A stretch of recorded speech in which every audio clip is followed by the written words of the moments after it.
Hello, how you doing? Nice to see you again. All right, I'm sat down this time, sat down outside my van. So you've obviously seen this title in the thumbnail, van life. Now, many of you have heard already that I live in a van, and somebody asked, why I live in a van, and what's the point in it. So I'm here to tell you today the whole point of living in a van is I would say three, sometimes four different reasons. All right, and I'll go over them with you now. And then I've written down some notes, just so I remember, and to give you a quick insight into why. Other aspects. Give you a quick insight to other aspects. All right, so van life. Why I live in a van? Why I live in a van? So, number one reason, really, is I can't stand the idea of paying government council tax for the house. Thought I'd been bitten then. I can't stand the idea of paying council tax and water rates. I mean, water comes out of the sky, for goodness sakes. Why should you pay for it when it comes out of the sky? It's just madness. Mad. I don't know. Crazy. I get a little bit on my soapbox sometimes, but I am a man that puts my money where my mouth is, or put my foot in my mouth, or stand up for what I believe in. So, council tax. That's one of the main reasons I don't like living in a house.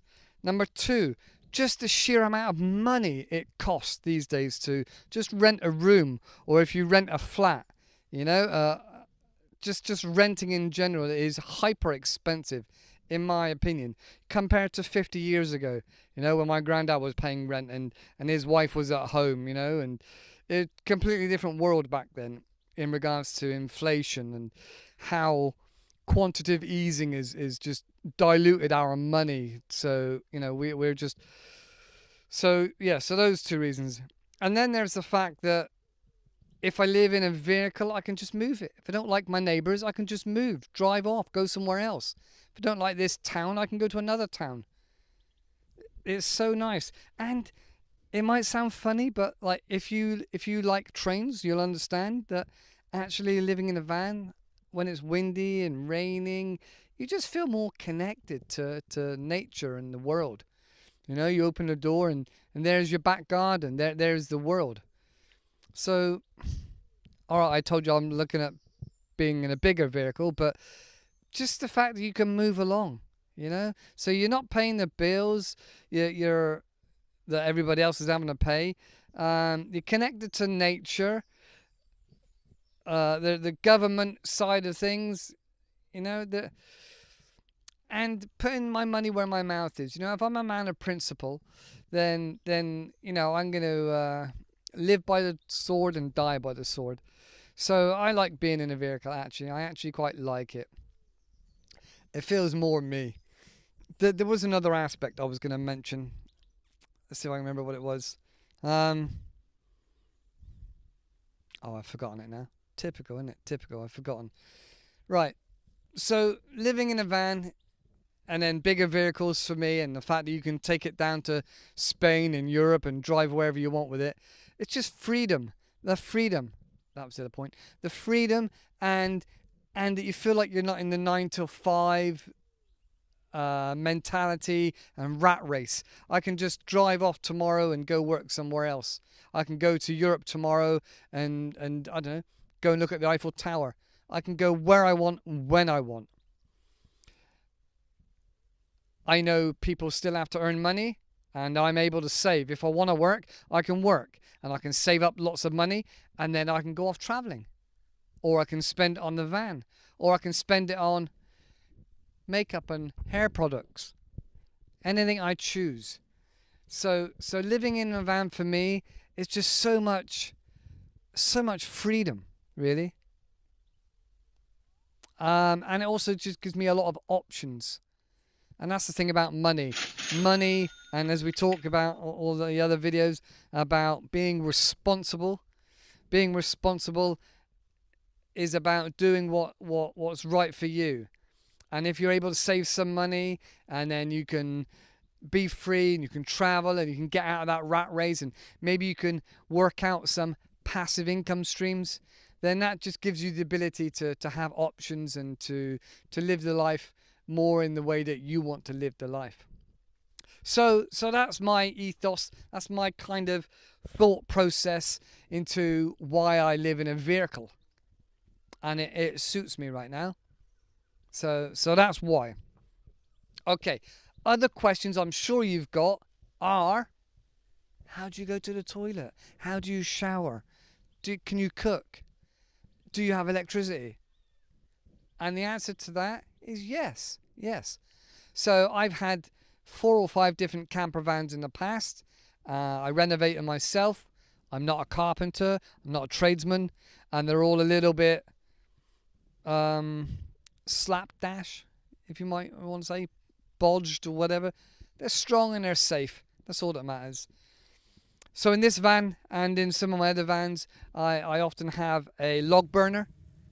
That way you can always get hold of wood, but I actually buy compressed dried logs for sake of convenience, because I can afford to. That means it's cheap heating. I have had diesel heaters in the past, and I've fitted quite a few of them. But they take quite a bit of juice to start and to stop. They take about 10 amps. So I'd have one and maybe use it sparingly. And the diesel that they use, although it's only a tiny bit, 0.25 litres per hour, over time, throughout the winter, that can really add up. So having a log burner gives you just a few options and possibilities. If one of them breaks down, you've always got the log burner, So in regards to toilet, I got a compost toilet in there. That's pretty straightforward. It just basically is kind of like a bucket with a bag and then sawdust on the bottom. And then at the top, I have what's called a splitter. So liquids go to the front and go into a container. And then I empty that on a daily basis. And then the solids go to the back inside this bucket with the sawdust. And then you just grab a handful of sawdust and sprinkle it on top, or 2 handfuls, sprinkle it on top, and it doesn't smell. I've got a lid to close over it, and then my bed actually sits on top of that. So even now in the summer, it doesn't smell at all. Sometimes you might get a waft of urine come back up from the container, but I rinse it out with vinegar and water, which seems to be the cheapest kind of way of neutralizing that. So pretty basic, pretty simple, and that's one of my philosophies. Keep it basic, keep it simple, less to go wrong then. I have a gas stove, which is like a camping stove. It takes a little canister. I can now get those really cheap. I get them for about £6 for 4, something like that. It's just one burner. I do have a spare, but I just use the one burner, use a saucepan. I've also got like what's it called? It's like a frying pan with a top and a bottom, and you close it. 2 frying pans together and you flip it over. That's really, really handy. A lot of fishermen have those. What's it called? I've forgotten now. It'll come back to me in a minute. I've also obviously got a fire extinguisher and other precautions. In regards to shower, I'm a member of the local gym. It's £24 a month, and I can have as many showers as I like in the local gym. It's open 24 hours a day. And if I upgrade a little bit more, I can use the same gym all over the country. So that works really well for me. And a little pro tip, just between me and you, if you go in the disabled showers, and the manager said to me that's okay, go in the disabled shower, you can have as much room as you want, and it's a lot hotter. You can turn up the temperature, and you haven't got to keep pressing the button. Right, well, that's a pro tip from me. Okay, electric. I do have USB electric in there. I can charge up my laptop, my phone, my tablet, things like that, and electronics. So I can charge all that up. I don't have any solar panels at the moment.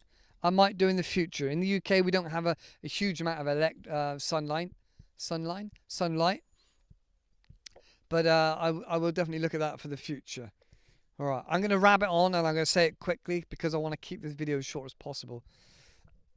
I do have other videos on van life, but I don't think it's a very exciting topic anymore. I'm kind of tired of it, to be honest. I've been living it for quite a while. So, but if you find it interesting, please let me know. If you've got any more questions, just message me down below in the comments. All right, legally, is it legal to live in your camper van? Providing you've got an address that you can have your post sent to, like, you know, like if you get a speeding fine or your insurance needs to get hold of you, providing you've got an address where you can get hold of your post, then yes, it's legal. You are able to live in your vehicle. Because obviously people have RVs and large camper vans and things like that, and they could be traveling around for many, many months or even years. So yes, it is legal. There is no technicality saying you can't live in your camper van. Side note here, again, another little bonus tip. I don't drink alcohol, but if you get pulled over by the police and you're in the back and you're having some beers and you're having your dinner, and if the policeman takes a dislike to you, you can get done for drink driving because you got charge of the keys and the vehicle and alcohol. So you can get done for drink driving if you upset the police officer. So be nice, keep it low key, keep moving along. All right, that's legally. Parking. Now for me, I never park more than 48 hours in one space, in one place. Often I'll be in a trading estate or an industrial estate. There's a kind of difference, what, you know, like for offices or for I don't know, manufacturing. So I'll be in different places. Often I'm in the countryside, in a little lay-by. In the UK, we have something called droves, like where there used to be a cattle drove, some small, quiet old road. Now I don't know exactly what it is, but there's some technical term saying that you're allowed to stop on a drove to allow your animals to rest. And in here in Somerset, especially around Glastonbury and places like that, there are a lot of droves. So providing you can find them, you can find a little bit of space off the road on the verge, then you can park there for 1 or 2 nights. But I wouldn't stay any longer than that because you'll just upset the locals. I'm very, very fortunate that where I'm currently working, because I work a little bit in between the school terms, I'm able to park outside my employer's place, and the locals accepted me and been very nice to me and offered me other work and offered me food and stuff like that. So I'm very grateful to the local people here, been really nice to me. And I stay here during the week, and I make sure I go every single weekend. I'm gone, and all school holidays I'm gone. So that's another way I make sure the locals know that I'm not setting up camp. I also keep the place very tidy. I don't have any litter lying around. You go to Glastonbury, some of the streets around Glastonbury, there's awful mess, like caravans left unattended and sprayed over and boarded up windows and loads of junk outside, like bicycles and shouting, shouting, barking dogs and hen houses and things like this. So some parts on the outskirts of Glastonbury are not very desirable to look at, but each to their own, each to their own. I look after myself so as not to get any trouble. And moving on to that, trouble. I've only ever once had a drunken woman kick my door up by the window, and this is kind of like shoulder height from outside, with her boots on. At 3 o'clock in the morning, she'd come up from a nightclub from the alley down the bottom, and started shouting, "Oh, you scrounger," and stuff like that, and banging on the door. And I thought, well, I could have just dragged her in and done stuff to her, but there you go. Luckily, I was with somebody else, and we just drove off. So that's the only trouble I've ever had. That, and I was in somewhere in the south of Spain, parked in a Mirador, and a guardi, a local police officer, just said you can't park here. I didn't have very good Spanish. He didn't have very good English, but I got the message, so I just packed up and moved on. And that's it. In the 3-4 years I've been doing this, I've only ever had like 2 knocks on the door. That's it. Taboo. Now, it is a little bit taboo in regards to some, especially in the cities and the towns. A lot of people don't like it. I don't know whether people are jealous or whether people think that you're just going to devalue the area and then you're going to stay forever, and lots of traditional gypsies going to come along and make a big problem for them. I don't know. But it is kind of taboo. A lot of people, I don't I was going to say I don't announce it, but here we are now. I'm announcing it to you guys. But there are quite a lot of people now, even in this little town that I'm in now. There's a lot of people living in vans. I have met probably 10, 15 people living in vans, and that's not half of them. You know, I generally I'll knock on the door and say hello and you're all right and stuff like that, and, you know, swap stories. So it is a bit taboo, but there's quite a lot of us around now. My family, talking of taboo, my family kind of get me. They know I'm a bit of a black sheep, and they're like, oh, Paul again, or whatever. And they don't even invite me to half the shindigs, half of the parties, because they know that I can't be asked to go.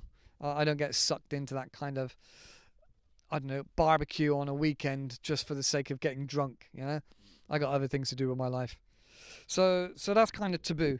Right, let's keep moving on, because I don't want this to get boring, and let's just keep moving on. Right, mental health. Now, that's a serious issue. A lot of people can end up being on their own.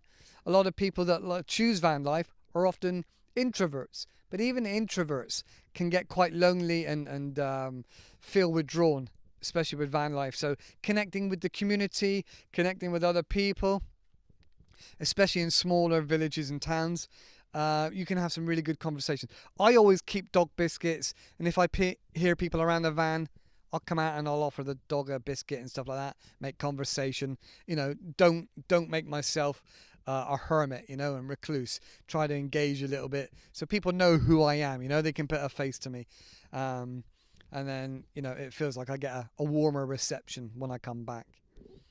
So yeah, mental health is a real issue. So you got to take your responsibility and connect with people to help minimize mental health. That and keeping yourself clean and happy and tidy and sleep well. Because even bad night's sleep, if you're in a town centre, car parking, there's cars racing around all night, or if you're at a local dogging site or a site where teenagers go and throw the McDonald's and do donuts in the car park, can have a detrimental effect to your mental health. So that's a couple of things to bear in mind. For the future, short term, I'm still saving up money because money gives you options.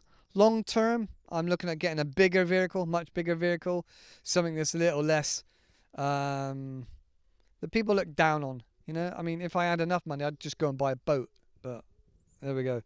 And then I for the long term, I see myself not living in bricks and mortar, unless I have so much money that I can buy a place outright and it would become an asset. As I said before about building passive income streams. If I had so much money, I could buy a buy-to-let and then lease it out for a passive income, I might consider that.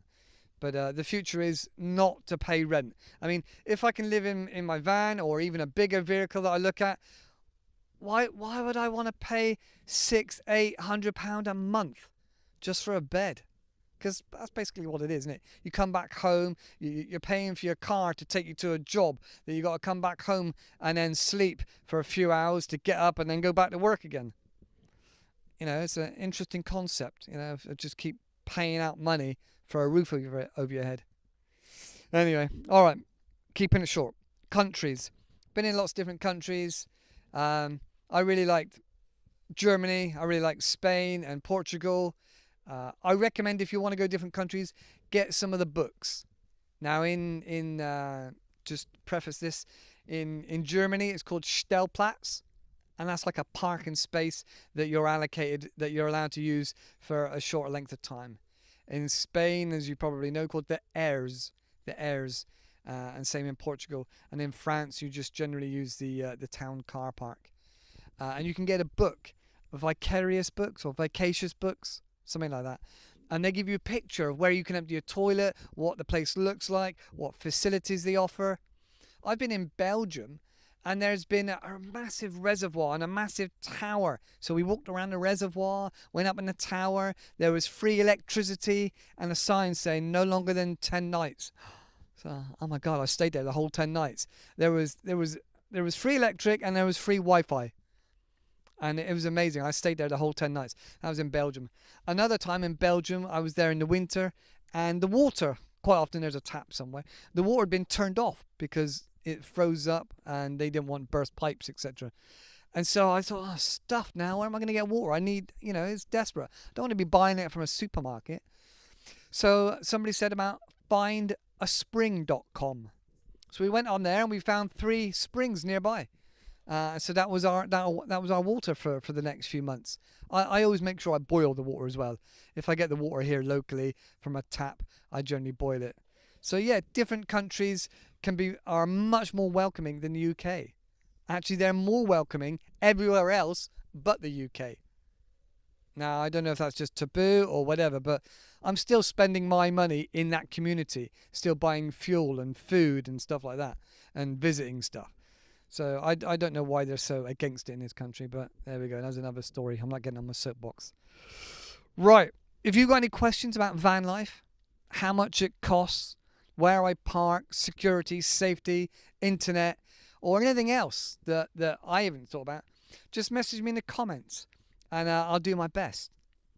So that's it. I wanted to keep it short and sweet. If you've got any questions, just ask. All right. I love you guys. Stay safe and I'll see you in the next video. Bye-bye for now.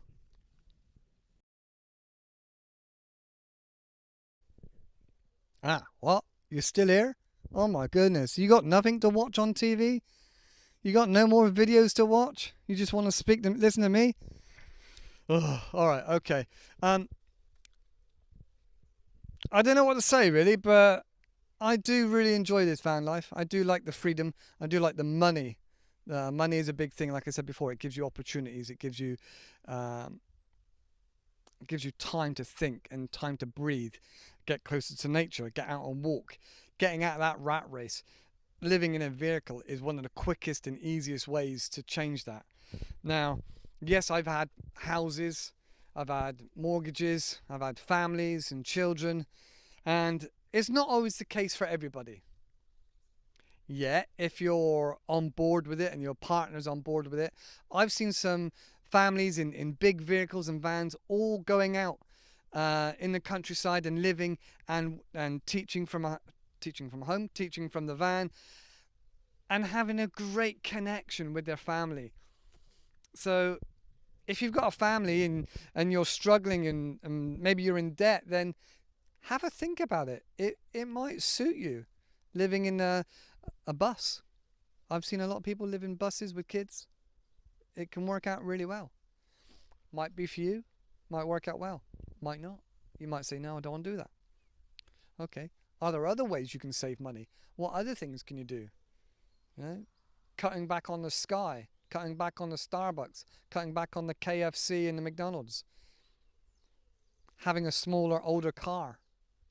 All right, it might not be the most reliable thing in the world, but I'm sure it's cheaper to have a car that breaks down every 6 months than it would be to have a new Volkswagen Golf on finance. But there we go. It's not, you got to think about, do you really care what people think about you? Because at the end of it all, when you're on your deathbed, are you going to think, oh, yeah, I'm glad I got that Mercedes on finance, because people looked at me differently, and I felt good because those people thought I was a winner. I was really amazing. I was great. I was killing it. I had that Mercedes. They don't know I had that on finance, but yeah, I'm glad I did that. Or on your deathbed, are you going to say to yourself, well, actually, glad I didn't get that Mercedes on finance because I was able to go around Europe for 2 years on the money that I saved that I would have spent on the Mercedes or any car on finance. It's a beautiful day. I'm just going to sit back and enjoy the sunset. All right, I've got nothing else for you to say, nothing else to say to you guys. Just keep living the dream one step at a time, all right? Just remember, one small step at a time, and that'll accumulate. So little bit by little bit by little bit. Keep going. Make your way towards passive incomes and towards freedom. One step at a time. Have patience. Oh, that's my biggest problem. Patience. I want it now. Patience. It takes time. It might take you 2 years, all right? If you just think it's going to take me 2 years and then I'll be free, then it's 2 years. What's 2 years out of your life of working towards a passive income? That's the way I look at it. You've got to do something. Otherwise, you go mad. If you're like me, you got to do something. You're aware. You're awakened. You know, you've taken that red pill, and now you know. Ugh. Sometimes ignorance is bliss. There we go. One step at a time and patience. All right, that's it for now. Love you guys. Enjoy the sunset. Enjoy your summer. See you in the next video. Take care. Love you. Bye-bye.